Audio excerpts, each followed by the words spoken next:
Hello everyone, আসসালামু আলাইকুম। আমি হ্যাপি কুষ্টিয়া থেকে বলছি। সবাইকে আরও একবার অভিনন্দন। কাছে দূরে, দেশ এবং দেশের বাহিরে যে যেখান থেকে আমার ভিডিওটি দেখছেন, আশা করি সবাই আল্লাহর রহমতে ভালো আছেন, সুস্থ আছেন। আলহামদুলিল্লাহ, আমরাও আল্লাহর রহমতে অনেক ভালো আছি।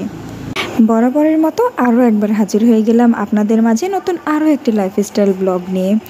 আশা করি আমার আজকের ব্লগটিও আপনাদের কাছে অনেক ভালো লাগবে, সেই আশা নিয়ে শুরু করে দিলাম নতুন আরও একটি লাইফস্টাইল ব্লগ। তো আজকের ব্লগটি আমি শুরু করেছি বিকেলবেলা থেকে। আর বিকেলবেলায় তো আমার বাবুর পড়তে যাওয়া থাকে, তো ওর পড়তে যাওয়ার ঠিক আগ মুহূর্তে ওর মনে হয়েছে যে ও আজকে হোমওয়ার্ক কমপ্লিট করেনি, তো ওই জন্যে এখন বসেছে হোমওয়ার্ক কমপ্লিট করতে। আর সঙ্গে তার ভাইও বসেছে ওর সঙ্গে খেলাধুলা করতে। তো ওকে না আমি অনেকটা বকা দিচ্ছিলাম যে আমি নাম মনে করে দিলে তোমার কেন মনে থাকে না ও লেখার কথা। তো ওই জন্যে রাগ করে ঘর থেকে বের হয়ে এসে, মানে খোলা ঘরটা এসে বসেছে। ও আমার ঘরে থাকবে না, তার ঘরে সে চলে এসেছে, বলছে আমি আমার ঘরে গিয়ে লিখবো, তোমার ঘরে থাকবো না। তো ওই তো এসে পার্টি পেরে বসে গিয়েছে, আর সঙ্গে আবার ছোটোটাকেও নিয়ে এসেছে। তো দুই ভাই মিলে একজন খেলছে, একজন লিখছে, সঙ্গে আবার ও ঘরে টিভি চলছে, তো টিভিও দেখছে, এভাবে লেখাগুলো কমপ্লিট করছে।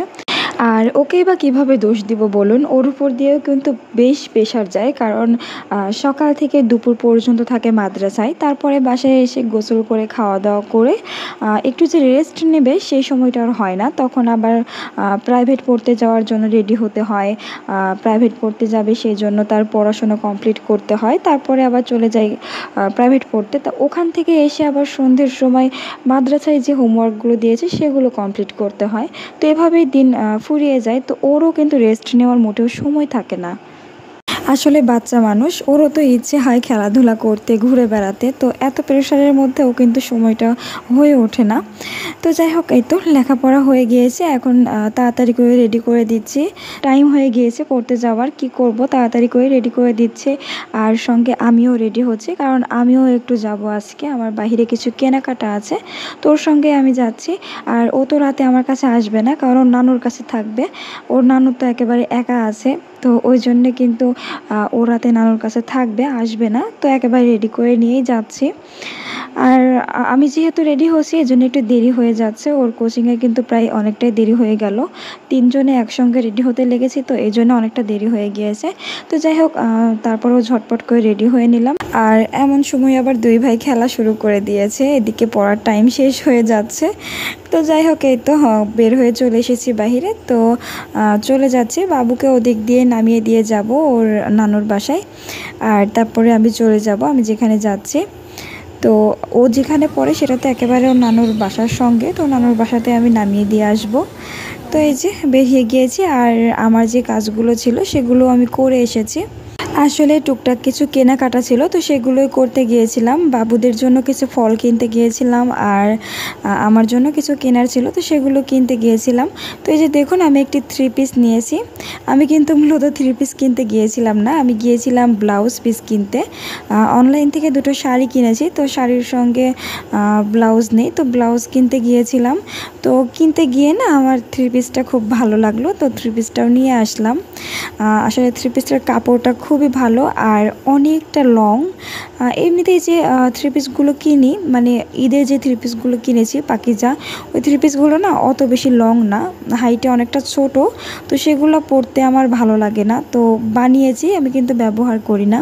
তো এই 3 পিসটা দেখলাম এত বেশি লং আর কাপড়টা এতটা সফট, তো দেখে আর রেখে আসতে পারলাম না, তো এই জন্য নিয়ে এসেছি। আমার কাছে খুবই ভালো লেগেছে, আপনাদের কাছে কেমন লেগেছে অবশ্যই কিন্তু জানাবেন। তো এই যে আমি দুইটা ব্লাউজ পিস নিয়েছি, একটা নিয়েছি হচ্ছে কালো কালার, আর একটা ছিল হচ্ছে কালো খয়েরি। তো দুইটা ব্লাউজ পিস নিয়েছি। আর এই যে দেখুন, যে অনলাইন থেকে যে শাড়িগুলো আমি কিনেছিলাম সেই শাড়িগুলো একটু দেখিয়ে দিচ্ছি। আসলে শাড়িগুলো যখন দিয়ে গিয়েছিল তখন আমি ভিডিও করতে পারিনি, কারণ অনলাইন থেকে নেওয়া জিনিস কিন্তু অনেক সময় ভুল হয়, তো এই জন্যেই কিন্তু ডেলিভারি বয় উপস্থিত থাকাকালীন দেখে নিতে হয়। তো উনি উপস্থিত থাকাকালীন আমি প্যাকেটটা ছিঁড়ে দেখে নিয়েছি, তো এই জন্যেই কিন্তু আমি ওই সময় ভিডিও করতে পারিনি। তো এখন এই তো আপনাদেরকে এভাবে দেখিয়ে দিচ্ছি। তো এটা ছিল হচ্ছে নেভি ব্লু কালার, তো এটাও আমার কাছে বেশ ভালো লেগেছে, আর দামও খুবই কম ছিল। তো আমি এই জন্যেই বিশেষ করে কিনেছি, কারণ অনলাইন থেকে আমি কোনো জিনিস দামই কিনি না, কারণ দেখা যাবে অনেক দাম দিয়ে দিয়ে কিনলাম, তারপরে বাসায় আসার পরে কাঙ্ক্ষিত জিনিসটা পেলাম না। এজন্য আমি অনলাইন থেকে কিনলে সবসময় কম দামি জিনিসগুলোই কিনি। আর দামি কিছু কিনতে হলে না আমি কখনোই অনলাইনে রিস্ক নেই না, আমি সরাসরি মার্কেটে গিয়ে নিয়ে আসি। যদি কোনো ভুল ত্রুটি হয়ে যায় তাহলে তো সবই গেল। তো এই যে দেখুন আরেকটা শাড়ি নিয়েছি, সেটা হচ্ছে লাল, কালো, সাদা, 3টা কালার কম্বিনেশন ছিল। তো এই শাড়িটাও আমার কাছে বেশ ভালো লেগেছিল বলেই নিয়েছি। তো এইটা ছিল হচ্ছে আঁচল। আমার কাছে কিন্তু আঁচলটাই বেশি ভালো লেগেছে, ভেতরটা কিন্তু অতটা ভালো লাগেনি আমার কাছে। তো যাই হোক, কিছু করার নেই, যেমনটা হয়েছে এটাই আলহামদুলিল্লাহ। তো এই হচ্ছে আমার অনলাইন থেকে নেওয়া 2টা শাড়ি। তো আপনাদের কাছে কোনটা বেশি ভালো লেগেছে সেটা কিন্তু অবশ্যই কমেন্টে জানাবেন, আমি সেই আশায় থাকলাম। আর আমার কাছে মূলত দেখতে বেশি ভালো লাগছে নেভি ব্লু কালারটা, আর লালটা মনে হচ্ছে একটু কমফোর্টেবল হবে।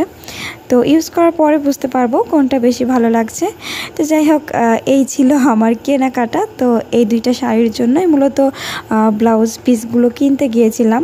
আর এই লাল শাড়িটার মতো কিন্তু আমার আগে থেকে আরও একটি লাল শাড়ি কেনা আছে। তো এই শাড়িটা প্রায় একই রকম মনে হচ্ছে, কিন্তু তারপরেও আমার এই শাড়িটা খুবই পছন্দের একটি শাড়ি। এটা আমার পরতে এত ভালো লাগে। তো এই শাড়িটার কিন্তু ফুল বডি ছিল হচ্ছে লাল কালো দিয়ে গ্রামীণ চেক, আর আঁচলটা ছিল শুধু লাল। তো এই শাড়িটা আমার খুবই পছন্দের একটি শাড়ি, আর এই শাড়িটা পরেও কিন্তু খুব বেশি কমফোর্টেবল। তো যাই হোক, এই তো আমার সব কিছু দেখিয়ে দিলাম আজকের কেনাকাটাগুলো। আসলে শাড়ি পরতে না আমার বেশ ভালো লাগে, আর বিশেষ করে আমার হাজব্যান্ড খুবই পছন্দ করে শাড়ি পরা। তো ও বলে শাড়ি না পরলে নাকি বউ বউ মনে হয় না। তো আমি পরি না, আমার না কেমন জানি লজ্জা লাগে। আসলে গ্রামের বাড়ি, হুটহাট করে এও উঠে আসে বাসায়, তো তখন না কেমন যেন একটু লজ্জায় পড়ে যায়। তো আমি এই জন্য কখনোই পরি না, তবে পরি, ঘরের মধ্যে পরি। তার যখন দেখতে ইচ্ছা হয় তখন শুধু পরে ভিডিও কলে কথা বলি, এই পর্যন্তই। তাছাড়া কিন্তু আমি কখনো শাড়ি পরে বাসায় ঘুরে বেড়াই না।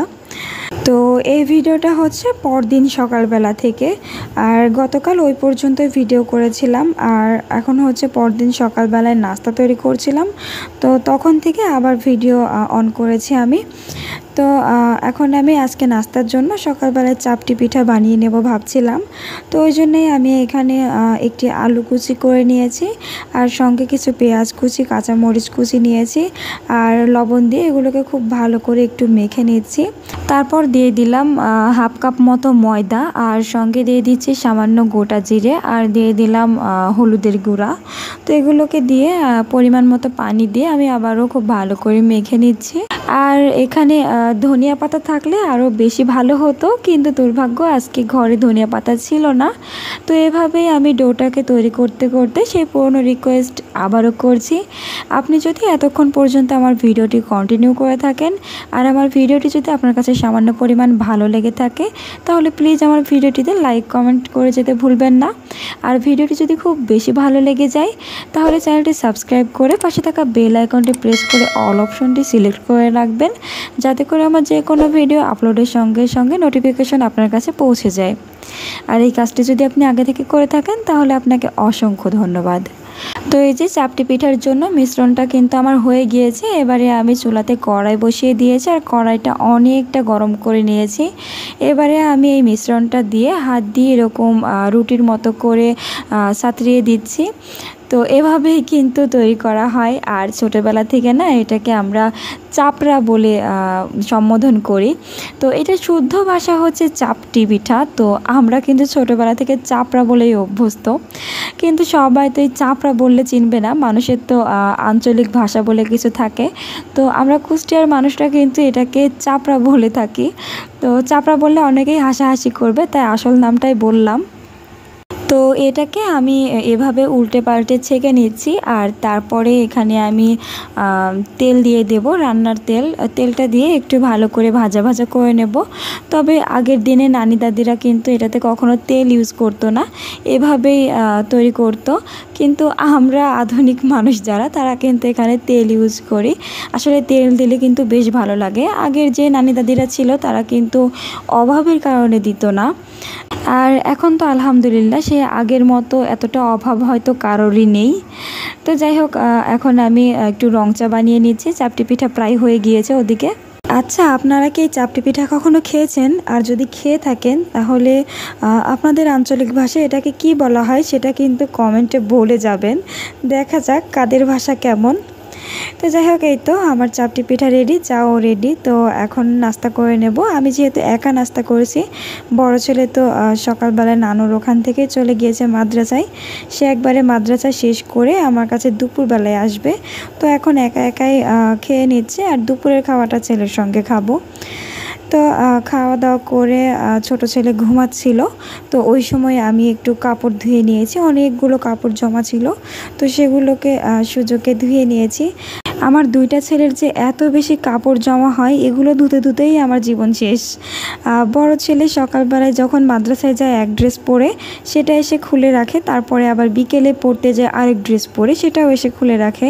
মানে একদিনে দুইটা করে জুব্বা পাঞ্জাবি নষ্ট করে সে। আসলে চক দিয়ে লেখালেখি করে, তো মানে একেবারে নোংরা করে নিয়ে চলে আসে। আর মাদ্রাসার ব্যাগ তো কী বলবো, এত পরিমাণ ময়লা করে চক দিয়ে। কাপড়গুলো মেলে দিয়ে এসে দুপুরের জন্য রাইস কুকারে ভর্তা ভাত বসিয়ে দিয়েছি। ডিম ভেজে খেয়ে নেব, আর কিছু করতে মন চাচ্ছে না। তো তারপরে ঘরে এসে বসেছিলাম, এমন সময় আমার বাবু চলে আসলো মাদ্রাসা থেকে। তো সে এসেই মানে উৎসাহর সঙ্গে আমাকে একটি জিনিস দেখাচ্ছে। মানে ওর আজকে রেজাল্ট দিয়েছে, পরীক্ষার রেজাল্ট। আসলে রেজাল্টটা বেশ কিছুদিন আগেই দিয়েছে। তো ওই সময় ও মাদ্রাসায় গিয়েছিল না, প্রচুর পরিমাণে খরার কারণে তার বাবা তাকে মাদ্রাসা যেতে নিষেধ করেছিল। তো ওই সময় সে নিতে পারেনি, এখন দিয়েছে। তো সেটাই আমাকে অনেক উৎসাহের সঙ্গে দেখাচ্ছিল। যাই হোক, রেজাল্ট কিন্তু বেশ ভালোই করেছে, প্রত্যেক সাবজেক্টে A+ পেয়েছে আলহামদুলিল্লাহ। তো ও তো অনেক খুশি, আর আমিও অনেক খুশি হয়েছি এটা দেখে। আপনারা দোয়া করবেন আমার ছেলের জন্য, সে যেন আরও ভালো কিছু করতে পারে। তো যাই হোক, আজকের ব্লগটি আমি এখানেই শেষ করছি। সবাই ভালো থাকবেন, সুস্থ থাকবেন। আল্লাহ হাফেজ, আসসালামু আলাইকুম।